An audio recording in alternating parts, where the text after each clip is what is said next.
মধ্যপ্রাচ্যের উত্তেজনা আরও বাড়ছে। এই উত্তেজনা বাড়ার সাথে সাথে মূল নায়ক ডোনাল্ড ট্রাম্প যেন আরও রেগে যাচ্ছেন, কারণ কোনো কিছুই তার পরিকল্পনা মাফিক হচ্ছে না। এখন অবস্থা এমন হয়েছে যে ইরানের সাথে যুদ্ধে গিয়ে কাউকেই সাথে পাচ্ছেন না ট্রাম্প। এখন ট্রাম্পের গলার কাটা হরমুজ প্রণালী স্বাভাবিক রাখা, কিন্তু সেখানে ট্রাম্প রীতিমতো অসহায় বোধ করছেন বলে জানা যাচ্ছে।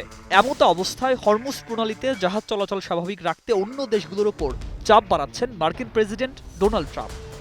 এবার নগদে পাচ্ছেন হেলিকপ্টার অফার, তাই কেনাকাটার পেমেন্ট নগদে করুন আর বুঝে নিন ২০০০ টাকারও বেশি ক্যাশব্যাক সহ হেলিকপ্টার রাইড। পেমেন্ট শুরু করুন আজই। ফাইন্যান্সিয়াল টাইমসকে দেয়া এক সাক্ষাৎকারে ট্রাম্প বলেন, যদি অন্যান্য দেশ এই নৌপথ নিরাপদ রাখতে সহযোগিতা না করে তাহলে ন্যাটো জোটের জন্য খুব খারাপ ভবিষ্যৎ অপেক্ষা করছে। চীনের প্রতিও দিয়েছেন কঠোর সতর্কবার্তা। পরিস্থিতি এমন দাঁড়িয়েছে, শত্রু মিত্র সবাইকেই ট্রাম্প নিজের দলে চাইছেন। এই মাসের শেষ দিকে চীনা প্রেসিডেন্ট শি জিনপিং এর সঙ্গে বৈঠকের কথা রয়েছে ট্রাম্পের, কিন্তু ট্রাম্প ইঙ্গিত দিয়েছেন হরমুজ প্রণালী নিরাপদ রাখতে যুক্তরাষ্ট্রকে সহায়তা না করলে সেই বৈঠক পিছিয়ে দেয়া হতে পারে।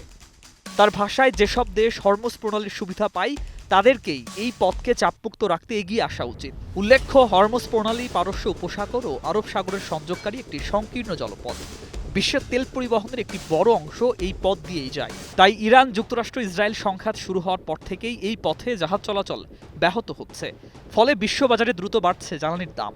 অন্যদিকে ওয়াশিংটনে ট্রাম্প দাবি করেছেন যুক্তরাষ্ট্রের সঙ্গে ইরানের আলোচনা চলছে, তবে ইরান এই দাবি সরাসরি অস্বীকার করেছে। এয়ারফোর্স ওয়ানে সাংবাদিকদের ট্রাম্প বলেন, আমরা তাদের সঙ্গে কথা বলছি, হয়তো তারা এখনই সমঝোতার জন্য প্রস্তুত নয়, কিন্তু খুব শীঘ্রই হবে। সব মিলিয়ে আন্তর্জাতিক বিশ্লেষকদের ধারণা, মার্কিন যুক্তরাষ্ট্র যেভাবে চাইছে ইরান যুদ্ধে, সেভাবে মিত্রদের পাশে পাচ্ছে না ট্রাম্প।